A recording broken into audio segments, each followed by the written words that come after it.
Et on y va pour la revue des concours, seconde édition des concours du web. Les 3 gagnants sont Aelwick, avec ce magnifique site, Robino, juste ici, avec ce portfolio, et Credo23, ou Thierry, je crois, si je ne dis pas de bêtises, mais son pseudo c'est Credo23. Voilà, bravo aux 3 participants. Je vais passer en revue tout ça, on va voir un petit peu ce qu'ils ont fait, on va fouiner un petit peu dans leur code et dans leur design. Juste avant, je voulais un petit peu parler de ce concours. Donc, au début du concours, on s'est dit, alors, est-ce que on autorise les portfolios qui ont été créés avant le concours ou pas? Et finalement, on s'est dit que oui, car ça allait être assez dur de savoir qu'est-ce qui avait vraiment été créé avant ou pas. Par exemple, si vous étiez déjà en train de coder un portfolio, que vous l'aviez chez vous dans un dossier, bon, pour nous, ça aurait été impossible de savoir vraiment de quand il date, donc on l'a autorisé. Donc évidemment, il y a certaines créations qui ne sont pas propres au concours, et du coup, c'est vrai qu'on s'est dit après que c'était un peu dommage. Donc dans les prochains concours, on va essayer de vraiment mettre l'accent sur une création unique pour les concours, comme ce qu'a fait Aelwick juste ici. D'accord, une création originale, une création unique, donc autant au niveau du design que du code, et pour le concours.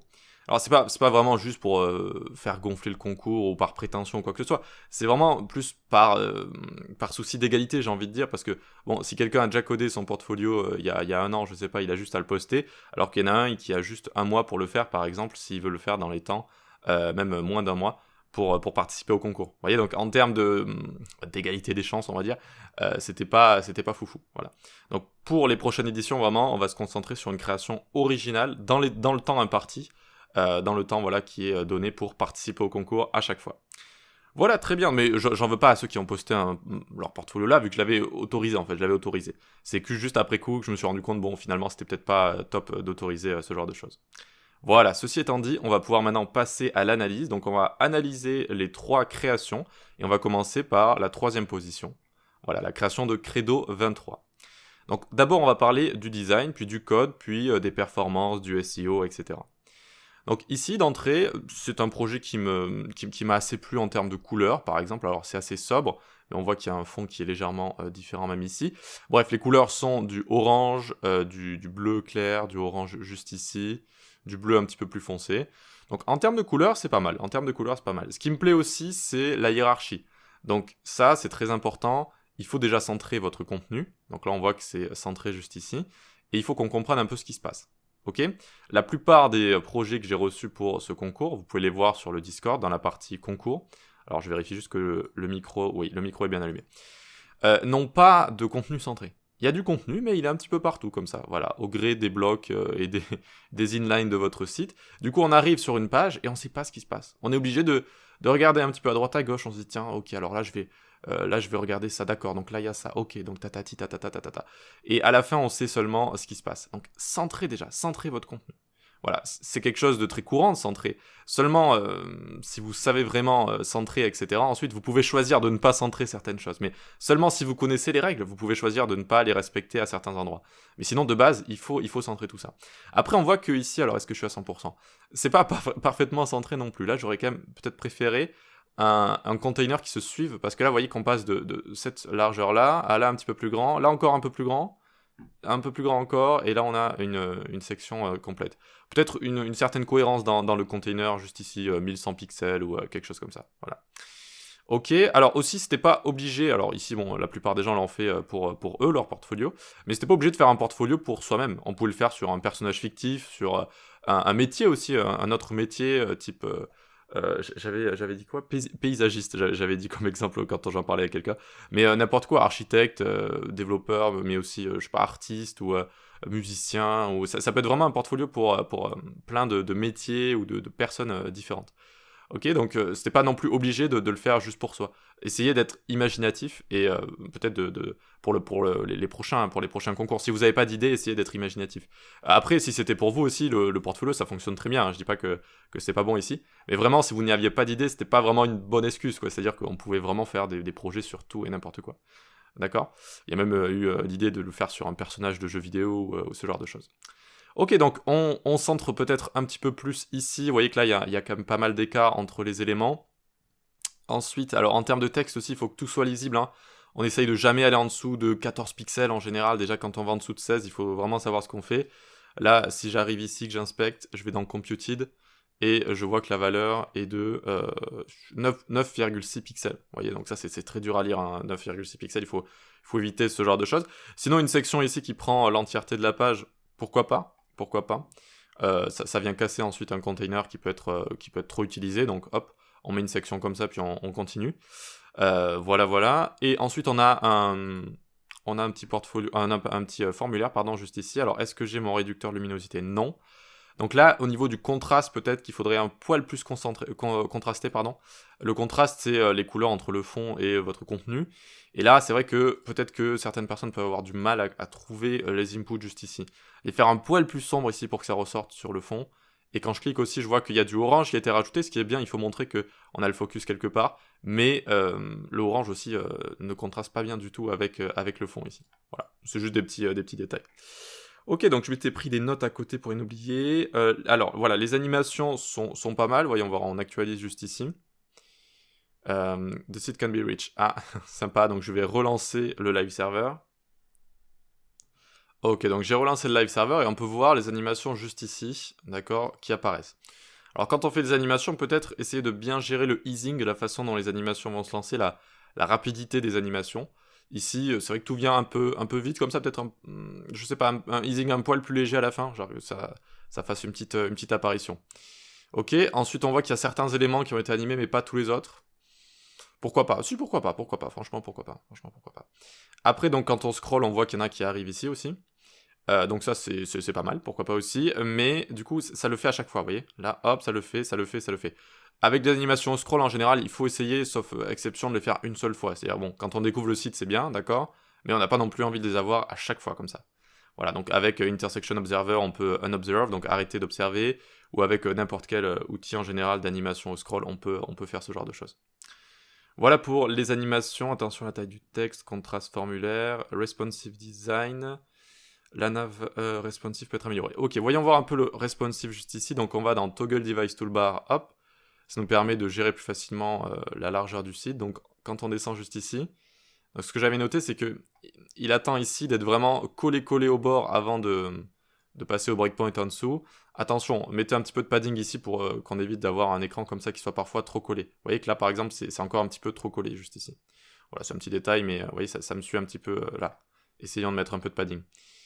Ensuite, donc là, il réduit sa hero section, donc la section de base juste ici. Oh ouais, c'est pas mal, ça, c'est pas mal. Alors, en grand écran, j'aurais vu le titre un poil plus grand aussi. Sinon, l'animation derrière, elle est pas mal. J'imagine que c'est avec du background position. Et là, j'aime bien parce qu'il le met du coup sous son image d'avatar ici, qui est très bien. C'est très bien ça, c'est très bien. Parce que, ouais, il y a un petit écran, donc on doit tout le temps passer de ranger ici en grand écran en desktop à une colonne ici en petit écran. Et du coup, faire ce genre de choses, c'est une bonne résolution. C'est bien. Ok, ensuite, on a la navbar ici qui devient responsive. Alors, pour le coup, je suis pas super fan de l'animation juste ici. Peut-être juste faire une animation d'opacité. Vous voyez, juste ça apparaît, pourquoi pas. Ou alors juste une navbar qui descend en dessous, comme ça. Qui prend pas peut-être tout l'espace. Mais pourquoi pas aussi, pourquoi pas. C'est juste pour vous dire que si on est en portable et qu'on clique, c'est vrai que ça va faire quand même un gros changement visuel, quoi. C'est... Hop, là, ok, la personne va penser qu'elle est sur une nouvelle page, peut-être, ou ce genre de choses. Donc c'est quand même pas mal. Quand on fait une grosse navigation comme ça, voilà, il faut faire quand même un petit peu attention. Mais pourquoi pas, sinon pourquoi pas. Alors le bouton n'est pas parfaitement centré ici aussi, mais bon, c'est pas très très grave. Voilà, et puis on descend ensuite. Ah, là j'ai un petit problème dans cette sorte de container juste ici. Sinon c'est pas mal, la petite timeline ici. Ok, on a nos petites choses juste là. Non, c'est bien, le responsive est pas mal aussi. Très bien. Alors maintenant, passons au code.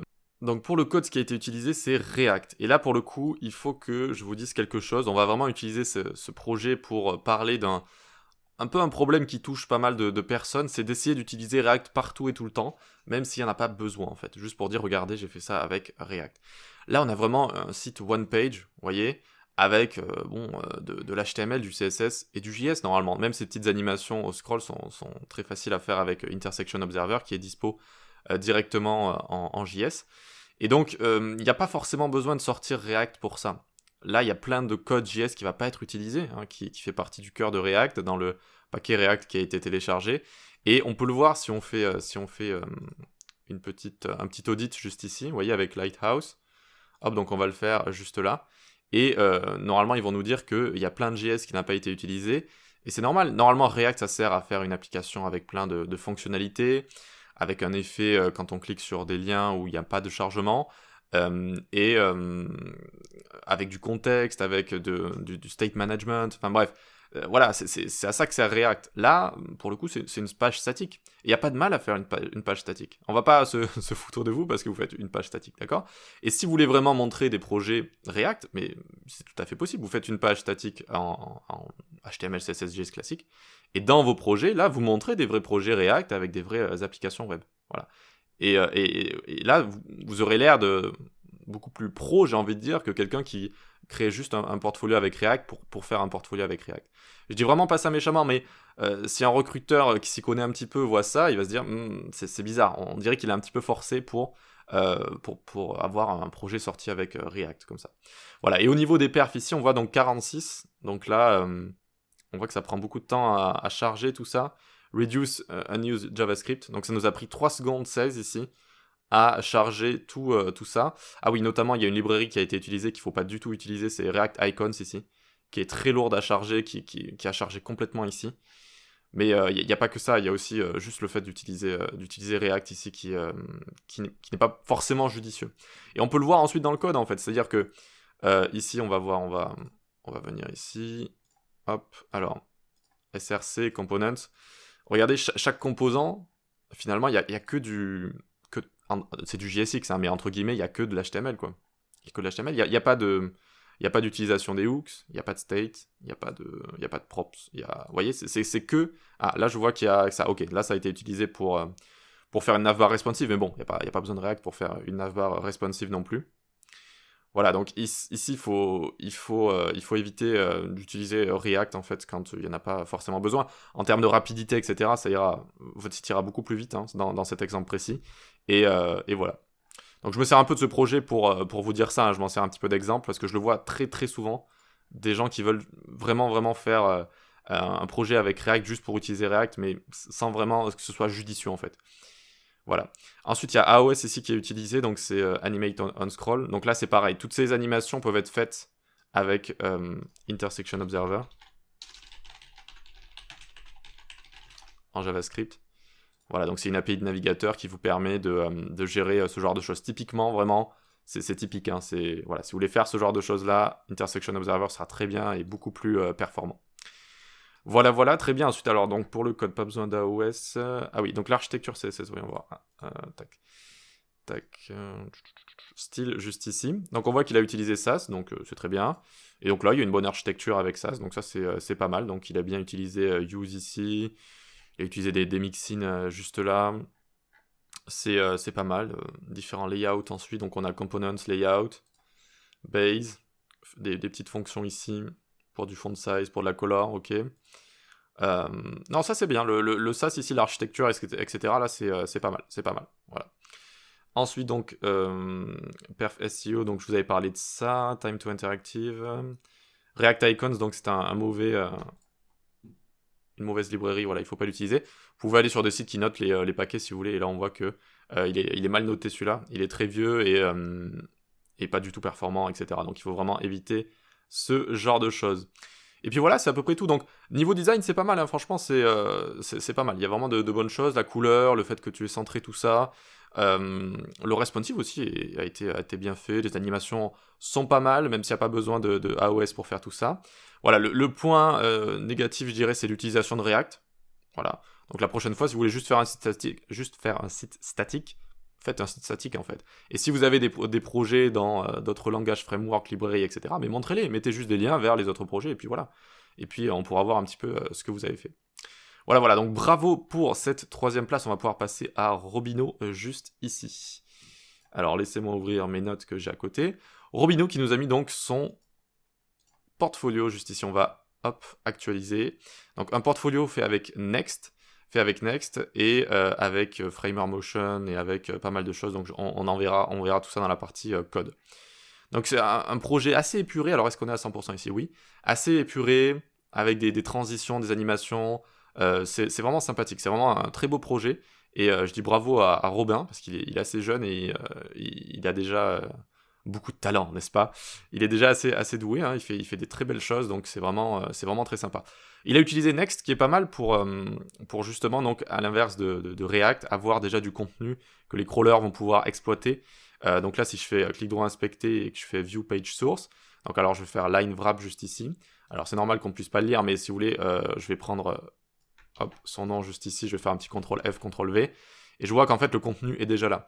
Quand on utilise React, si je fais View Page Source, ici vous voyez que j'ai juste ma div root qui n'a pas été encore remplie par mon paquet JS qui ne s'est pas encore fait exécuter. Vous voyez donc, grosso modo, le crawler de Google va arriver sur ça, il va se dire, bon, cette page elle parle de rien, et il va pas l'indexer ou très difficilement. Alors que là, il va pouvoir voir déjà certaines choses, il va pouvoir voir que c'est un portfolio, etc. Et ce sera plus simple à indexer. Voilà. Après, néanmoins, ces dernières années, les crawlers ont fait beaucoup de progrès en termes d'analyse de JS. Et donc, ça ne veut pas dire que si vous avez fait un site avec React, il ne va pas être indexé, mais c'est toujours plus compliqué. Voilà, c'est plus compliqué. Toujours aujourd'hui, c'est plus complexe.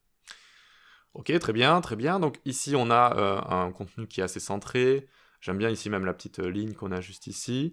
Donc on a les différents projets qui sont là. Et là, quand on clique sur un projet, on va avoir une belle transition qui va nous amener sur, hop, cette page-là, vous voyez, avec une belle grande image juste ici. Ça fait un petit peu une sorte d'article qu'on pourrait avoir juste là. Une belle présentation de texte ici. J'aime bien, là, ça fait pro. Vous voyez, on a une petite description là, on a une colonne juste là, une autre juste ici. J'aurais peut-être un peu aéré ceci, voilà, un tout petit peu aéré pour que ça donne tout petit peu plus envie de le lire. Là, on a les petites technos avec les petites icônes, c'est vraiment sympa, et on a une vidéo même à la fin qui permet de voir tout ça. Donc là, c'est sur son propre portfolio. Et je peux cliquer ici sur visiter le site. Et ensuite, hop, petit retour. Alors, ouais, j'ai remarqué que, regardez, si on vient ici, si on était en train de scroller, et qu'on clique, là, on a une sorte de boum. On a un retour tout en haut avant d'avoir l'animation. Donc peut-être que ça, il faudrait gérer ce genre de petits détails comme ça juste ici. Mais voilà, sinon c'est très sympa. À chaque fois, donc on arrive sur cette page, ici cette page de projet qu'on voit ici. Vous voyez, il y a plein de petites animations. Moi, ça me plaît ce genre de choses, vous voyez. Et on voit que le easing ici a été un petit peu travaillé. On voit que, vous voyez, on a un travail sur le easing. Si vous voulez vraiment des animations bien chiadées, bien faites, bien travaillées, essayez de bien gérer le easing, faites quelque chose de spécial avec votre cubique Bézier, et ça fait toujours quelque chose de sympa. Voilà, très bien. Alors je crois qu'il y avait une autre page encore, donc une page qu'il a appelée Mi, en savoir plus sur moi, je crois que c'est celle-ci. Voilà. Tac, ok. Donc là on arrive sur une description juste ici. On arrive sur une description, on a son GitHub, etc. On a un mail, c'est très bien. On a le GitHub aussi. Là, j'aime bien parce que, vous voyez, on aurait pu se dire, je vous parle tout le temps d'hierarchie, de centrer les éléments. On aurait pu centrer les éléments avec l'image à gauche, etc. Mais là, du coup, ça donne un côté qui me plaît, en fait. C'est-à-dire que c'est pas de centrer au milieu. Il y a l'image sur le côté, il y a le texte qui est juste ici. Mais ça fonctionne quand même. Vous voyez, ça fonctionne quand même. Ça fonctionne quand même. C'est pas centré, c'est sur le côté. Mais là, il y a une ligne aussi qui permet d'avoir une démarcation. Et j'aime bien ce type de présentation. Vous voyez, ça fonctionne aussi. Alors je crois qu'il y avait un dernier petit composant, je crois, me contacter ici. Tac, on a comme ça le petit formulaire qui arrive, et si je ferme, hop, il s'en va vers le haut. Ça aussi, c'est assez sympa de faire ce genre de choses. Voilà, allez, allons voir son code désormais. Alors attendez, parce que du coup j'avais écrit, oui, j'aime bien la fonte ici, la police d'écriture est pas mal. Bonne transition, bonne animation. Le clic fait remonter, voilà, il y a une sorte de petit bug quand on est descendu en bas d'un article et qu'on veut remonter. Ah, le favicon aussi, alors c'est pas grand chose, mais le favicon, je l'aurais mis de la même couleur que ceci, vous voyez, pour que ça ressorte un petit peu, parce que là j'ai du orange sur du blanc, ça ressort pas trop. Ok, allez, c'est parti. Donc on va voir le code maintenant, donc on va essayer de... Bon, alors ça on peut se le mettre ici. Tac, donc le portfolio c'est celui-là, je crois, voilà. Donc déjà, un peu, regardons dans le package JSON ce qu'il a juste ici. Donc on peut voir du style component, on peut voir du framer motion, donc pour faire toutes ces animations de transition, etc. Ok, TypeScript, style component pour le CSS. Très bien, UID, ok. Ensuite, donc, on peut venir par exemple juste ici. Alors je sais qu'il a fait un petit projet data juste ici, donc ça c'est pour peupler à chaque fois ces différentes pages. D'accord. Ces différentes pages, vous savez, de projets. Ensuite, donc, on voit que l'architecture ici est pas mal. Donc, on a bien différentes sections pour chaque chose. Assets, components ici pour les différents petits composants qu'il va utiliser. Donc c'est bien, on a une belle architecture ici, c'est pas mal. On a notre forme juste ici, d'accord. La navbar juste là. Et on a une partie pages ici, donc on est avec next et on peut déclarer comme ça ces pages là-dedans. Donc on a le app.tsx qui correspond grosso modo au root component de React. D'accord, donc là juste il va cacher la navbar quand on n'est pas en mode projet. Voyons voir, faisons nos petits tests juste ici. Donc là on arrive de base, on a la navbar, si je clique sur un projet, voyons voir. D'accord, donc une fois que la transition est cachée, il n'a plus envie de montrer la navbar, d'accord, donc je comprends ce qu'il a fait juste ici. Ensuite, document TSX ici, c'est pour des données qui vont se partager sur toutes les pages donc, de votre site. Project, donc ça c'est ce qu'on voit quand on clique sur un projet. Donc quand on clique sur un projet, on voit ce genre de choses. Donc, on voit les différentes transitions qu'elle a utilisées. Donc je vous invite à regarder, hein, le code source est dispo, le code source est dispo. Si vous voulez aller observer tout ça, voir un peu comment il a fait toutes ces petites transitions et ces petites animations. Et voilà, assez sympathique. Alors de mémoire, j'ai vu qu'il avait pas mal changé. Alors il y avait pas mal de use effect avec du document.body, avec du pointer events, avec du changement d'overflow aussi. Alors ça, je suis pas très fan parce qu'après avoir testé pas mal de projets, etc. sur de l'overflow, et puis surtout avec un use effect aussi, en fait, ça peut faire pas mal d'effets secondaires, quoi. De cacher de cacher comme ça la navbar en grand écran, de la montrer parfois, d'attendre un use effect, de montrer certaines choses en fonction de l'URL, ça peut mener à certains bugs. Et donc c'est vrai qu'ici, il n'y a pas de navbar, si je dis pas de bêtises, hein. Il n'y a pas de navbar, pardon, de scroll bar. Vous voyez que sur le côté, là, à droite, il n'y a pas de scroll bar. Alors niveau UX, moi, je laisserais peut-être la scroll bar, quand même. Voire, je la styliserai si vraiment on a envie de la changer, comme nous a fait Elwick juste ici. La styliser. Mais enlever un morceau du UX comme ça, auquel on est tous habitués, je suis pas sûr. Après, ça fonctionne, hein, ça fonctionne ici. Mais peut-être que certaines personnes seraient un peu perdues comme ça. Et au niveau du code, c'est vrai que je sais que jouer avec les overflows, le tout dans des use effects comme ça peut être un peu... ça peut provoquer certains bugs, je pense. Voilà. Ensuite, mi.tsx, donc là c'est la page où il parle de lui, sa page bio. D'accord. Donc c'est bien avec Next de pouvoir vraiment mettre des métadonnées comme ça. Niveau SEO, c'est vraiment évidemment meilleur d'utiliser Next que React. Ça veut pas dire que React ne doit pas être utilisé, hein, mais React c'est pour faire des applications web, quoi. C'est vraiment pour faire des applications web. Très bien, très bien. Donc là on est dans la partie voilà, où il va se présenter. Il a même escape tous les caractères ici. Ok. Non, mais au niveau du code, c'est très bien. Belle architecture, bonne utilisation des différentes technologies. C'est vraiment un beau projet. Donc voilà, c'est un beau projet. Alors pourquoi je ne l'ai pas mis premier ? C'est vrai qu'on pourrait se dire... déjà, les deux se valent, franchement. Les deux se valent niveau... après, c'est pas du tout le même style. Donc bon, c'est assez dur de parler de choses qui se ressemblent. Mais niveau style, niveau interface, niveau code, etc., les deux se valent. Mais ici, j'ai vraiment privilégié celui-ci parce que ça avait été créé pour ce concours-là, en fait. Ça avait été créé dans le temps imparti pour ce concours-là, et c'est vraiment, vraiment original. C'est ça qui me plaît ici. Donc la transition est faite. Voilà, donc Robin, comme ça, il aura les deux médailles. Médaille champion or, et il aura champion argent aussi. Il aura plus qu'à faire champion bronze, comme ça, il aura les trois. Donc voilà, ici je l'ai privilégié parce que c'est vraiment original et ça m'a beaucoup plu comme ça. On sent vraiment que ça a été créé de A à Z pour ce concours et qu'il y a eu plein d'idées qui ont été mises en place, il y a beaucoup d'humour, etc. Donc franchement, ça me plaît et c'est pour ça que je l'ai mis en premier. Donc c'est parti, on va découvrir tout ça maintenant, le projet d'Aelwick juste ici. Alors est-ce qu'il y a des animations quand on arrive sur le site ? Non. Et donc, quand on arrive sur le site, il n'y a pas besoin d'animation, de toute façon il y en a assez juste ici. On tombe sur ce Père Noël, on tombe sur ce texte, alors on a été sage. Oui, Papa Noël, pas vraiment. Alors, je crois savoir qu'il avait envie de rajouter pas mal de fonctionnalités, mais il n'a pas eu le temps. C'est pour ça qu'il a mis des liens sans href ici, et qu'on peut pas les cliquer dessus, vous voyez. Donc là, il y a des petits signes interdits comme ça, parfois. C'est juste parce qu'il n'a pas eu le temps. Déjà, le projet qu'il a fait est génial, quoi. Il y a vraiment toute une direction artistique, quoi, hein, sur ce projet. Rien que quand on arrive sur cette page d'accueil, déjà, c'est génial. On pourrait se croire dans une pub ou ce genre de choses. C'est vraiment très, très pro comme ça. Donc, comment il a fait tout ça ? On voit derrière de la neige comme ça. Alors, il y a plein de techniques pour faire de la neige, bizarrement, sur le web. On peut juste utiliser du CSS, juste utiliser du JS. Mais on peut aussi utiliser une vidéo, comme il a fait juste ici, qui va se répéter en fond.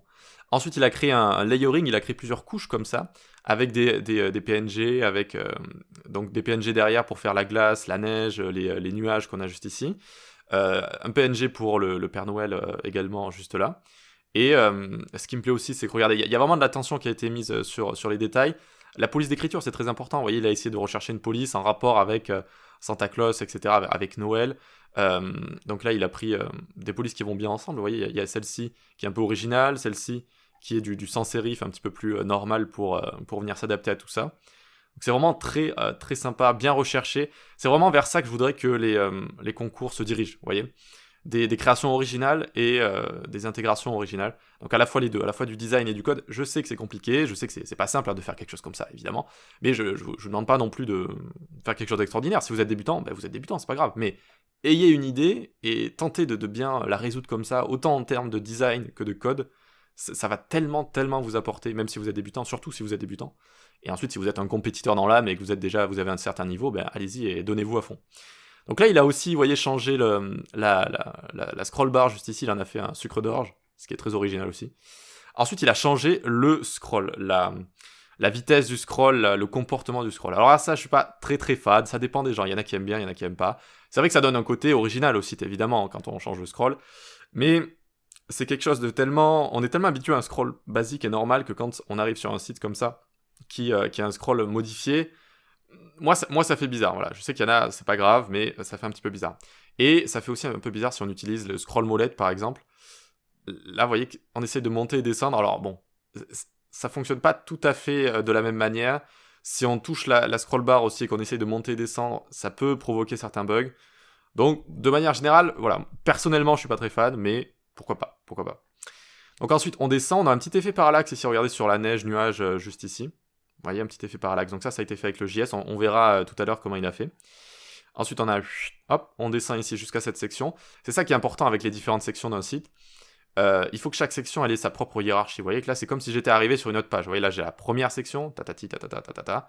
Là, on a une belle hiérarchie. On a le titre, le Père Noël, on a les gros liens juste ici, etc. C'est vraiment bien. Et là, on descend, hop, encore une fois, tac, une nouvelle, quasiment page, si vous voulez. On n'est pas tout le temps obligé de faire des sections qui prennent 100% de la hauteur d'écran, mais là, on comprend bien ce qui se passe. Donc là, il a fait plein de blagues, de petites jokes, etc. Donc, vous voyez, click and run, c'est click and run. Voilà, moi, ça me fait rire, je suis très bon public, donc ça fonctionne sur moi. Je veux exploiter juste ici. Viens tricoter ton plus beau pull moche dans nos ateliers. Voilà, donc c'est très rigolo, très réussi. Hein. Les images sont assez bien. C'est bien fait en termes d'interface, donc c'est super. Ensuite, là, il a fait une super section aussi. Je lui fais plein de compliments, je sais qu'il aime pas ça, il va rougir.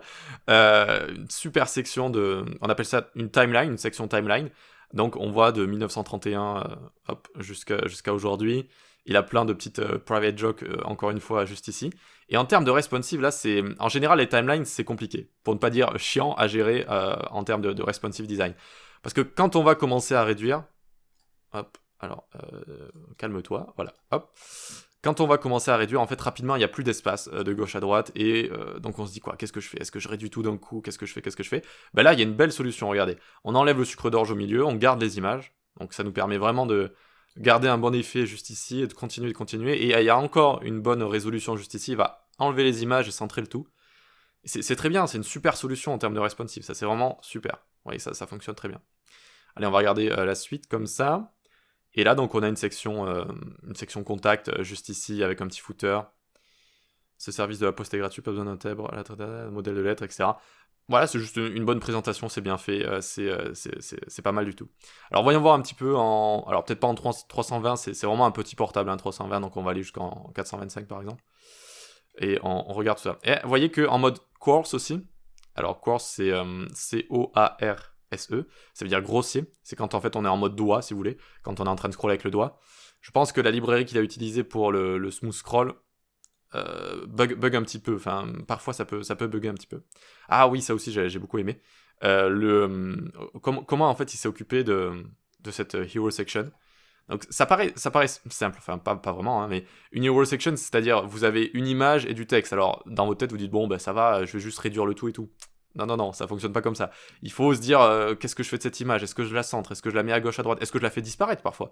Qu'est-ce que j'en fais en fait? Et là, il y a une super résolution aussi. Regardez ce qu'il en a fait. Il a mis le Père Noël au milieu comme ça. avec du flou. Alors le flou, est-ce qu'il a mis un filter blur peut-être? Peut-être qu'il a utilisé autre chose. Mais en tout cas, du coup, on voit toujours le Père Noël derrière, on voit toujours le grand titre ici. Peut-être un petit text shadow pour venir souligner les différents titres ici. Mais c'est super, la résolution est super, hein. Ça permet vraiment de garder en fait son idée comme ça et de gérer le responsive en même temps. Voilà, ce qui n'est pas simple hein, avec une hero section, pour toujours garder l'idée du design, de faire quelque chose comme ça. Bon, après, en termes de texte, ici par contre, on peut plus lire celui qui est en dessous. Bon, c'est pas très très grave. Peut-être un text shadow sans blur, c'est une petite technique pour mettre un contour noir en fait autour des lettres pour que ça ressorte comme ça. Voilà. Ah, ok. Très bien, allez, voyons le code. Maintenant, voyons le code d'Aelwick. On est où? On est là. Ok, alors Santa Claus main. Donc ici, il n'y a pas de React ou de quoi que ce soit d'utiliser. On a un site statique, donc on a notre index HTML ici. Alors je vais me prendre les petites notes que j'avais à côté. Ok, très bien. Donc ici, on a tout ce qui est métadonnées, etc. Métadonnées, style, script avec défaire juste ici. J'ai regardé le code en termes de sémantique, c'était tout à fait correct. Donc pour l'HTML, tout ça, c'est très bien. En termes de style, il a utilisé Sass. Donc on voit ici qu'il a utilisé import. Attention, il ne faut plus utiliser import. Maintenant, il faut essayer d'utiliser use et forward. Parce que c'est une fonctionnalité import qui est en train de se faire déprécier. Voilà. Très bien. Donc ensuite, on a page juste ici, qui va correspondre à sa page principale. On voit de l'imbrication juste là, on voit du include ici. Donc on voit qu'il y a des petits mixin juste là. D'accord, donc mixin pour title. Pour un bouton, pourquoi pas, très bien. Très bien. On voit qu'on a une base juste ici, avec la custom scroll bar. Donc il a utilisé tout ça. Donc il faut utiliser des pseudo-éléments avec la custom scroll bar. Il faut faire gaffe pas mal à tous les navigateurs. C'était quelque chose qui n'était pas super bien supporté avant. Je crois que c'est mieux supporté aujourd'hui quand même, ce genre de choses. Voilà, properties ensuite. Donc là, on voit qu'il a cette sorte de son design system qui est juste ici. On voit les couleurs, on voit ça. On voit le font size ici. Il y a Clamp qui a été utilisé. Alors moi, j'hésite un peu avec Clamp. Parce que c'est vrai que ça a l'air bien, parce que du coup, voilà, il n'y a plus à faire les media query en escalier, vous savez, en réduisant à chaque fois la taille d'écriture. Mais en même temps, c'est assez complexe de vraiment faire un Clamp qui va bien s'adapter à tous les écrans, et puis en prenant en compte aussi parfois le padding, le margin, et les autres éléments qu'il y a autour. Rapidement, c'est assez complexe. Voilà. Mais je pense que dans le futur, quand même, il y aura des petites techniques avec Clamp comme ça pour gérer tout ça. D'accord, très bien, le reset, la typo, ok, super. D'accord, donc niveau code ici, c'est bien d'avoir utilisé Sass juste ici. Voyons voir le reste. Alors, donc j'avais design ici, utilisation ça. Donc il a utilisé dans le script une petite librairie ici qui s'appelle Smooth Scroll, qui permet d'intégrer comme ça le Smooth Scroll dont on avait parlé. Ensuite, on va regarder le script juste ici. Donc il y a différents layers en fait qui correspondent à ces différentes couches qu'on voit juste ici en fait pour faire le... Là il y a un très léger effet parallaxe, vous voyez? Juste ici. Donc en fait il a fait différentes couches. Peut-être qu'on va le voir si on inspecte ici. Oups. Tac. Baseline, hero. À mon avis c'est ici. Voilà, c'est ça. Ouais, il a appelé ça layer. Et on a plein de petits layers juste ici avec data parallax. Donc il a rajouté un attribut comme ça, data-xxx, et ça permet de gérer tout ça. Et on voit la vidéo ici avec la neige, donc qui est juste ici en autoplay true, loop, très bien. Donc ça permet de la jouer en boucle comme ça. D'accord, et donc tous ces layers, il va les sélectionner, et donc il va avoir un événement scroll ici, qui va changer le translate sur Y, voilà, en fonction de page Y offset. Alors c'est bien, hein, mais ici un événement scroll global, il faudrait peut-être essayer de le mettre dans un intersection observer, pour que seulement il s'active quand on soit en haut de l'écran. Voilà, seulement quand on soit en haut de l'écran. Si on commence à intersectionner une autre section un peu plus bas, peut-être l'enlever. Bon, c'est vraiment l'optimisation. Hein. Ici, vu qu'il n'y avait pas trop de sections non plus, ça va. Mais sur une grande page, il faut essayer à chaque fois d'utiliser les événements globaux comme ça seulement quand on doit les utiliser. Ne pas les avoir qui tournent en permanence comme ça, Voilà. Ok, ensuite, en dessous, on a de l'intersection observer. On a de l'intersection, donc ça, c'est pour ajouter la classe visible. Donc c'est pour les petites animations, vous savez. Alors, je vais actualiser. Voilà, vous voyez ces animations-là d'apparition. Et lui, du coup, il a unobserved, c'est-à-dire que si je reviens comme ça, c'est bon, elles sont là, elles vont pas se relancer à chaque fois. Donc pour unobserve, c'est juste vous utilisez la méthode unobserve ici, une fois que vous avez fait votre animation, et c'est tout. C'est vraiment très très très pratique, hein. Intersection Observer, vous devez l'apprendre. Si vous ne connaissez pas, j'ai fait quelques vidéos, vous pouvez aller voir si vous voulez. Ok, à la fin, donc on a du section for each, transition delay. Il a rajouté set property, transition delay juste ici.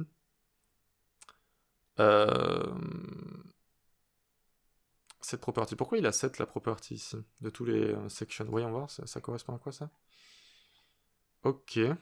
Du coup, il a ajouté à la main, j'imagine? Style.setProperty. À partir des index. Ah oui, d'accord. Il l'a fait en JS, si j'ai bien compris. C'est-à-dire que là, j'ai une transition delay en... On va voir ça, attendez. Voyons voir. Genre, si je vais sur une section ici. Alors, on a nav, tatati, main ici. Ok. Et normalement, je suis censé avoir une transition, non? Pourquoi je n'ai pas de transition ici? Ah, c'est ça, ok. Et c'est ça qui a été rajouté en JS, je crois. Il a rajouté ça en JS. Ah, en fonction du nombre d'enfants qu'il y a dans une section, il a décalé ça de 0 à 1 seconde, c'est ça? For each, vu qu'il a utilisé l'index ici. Ok. Pourquoi pas. Ouais, pourquoi pas. Après, on aurait pu le faire à la main aussi, mais c'est vrai que ça aurait été assez long. Donc oui, pourquoi pas, ce genre de choses, pourquoi pas. Ok. C'est jamais très simple d'analyser comme ça du code en temps réel, même si j'avais déjà quand même regardé un petit peu avant. Voilà, sinon, j'ai rien d'autre à dire. Bravo à Elwick, hein, c'était vraiment bon de manière générale. C'est bien présenté ici aussi. Très original, et c'est vers ça que je voudrais, hein, que les concours s'orientent. Des créations originales, des beaux designs comme ça, des belles interfaces, pour que ça fasse un concours vraiment intéressant, une belle compétition, quoi. Avec des créations qui sont faites dans le temps imparti aussi, parce que voilà, c'est le but aussi. Le but, c'est de se donner à fond dans un temps imparti pour arriver à créer quelque chose et venir avec une solution comme ça. Donc bravo aux 3 participants. Envoyez-moi vos adresses PayPal que je puisse vous donner les gains, les cadeaux, les résultats, comment on dit, tout simplement, les récompenses. Voilà, les récompenses. Génial. Commentez si vous avez des questions. Prochaine édition des concours, donc dans une semaine, là, on va faire une semaine de repos. Et puis on attaquera avec un nouveau thème. Voilà, rendez-vous dans le Discord, c'est là que ça se passe, donc sur Discord. Rendez-vous dans la newsletter également, abonnez-vous à la newsletter, et rendez-vous sur les plateformes d'e-learning. Allez, on se dit à la prochaine, ciao.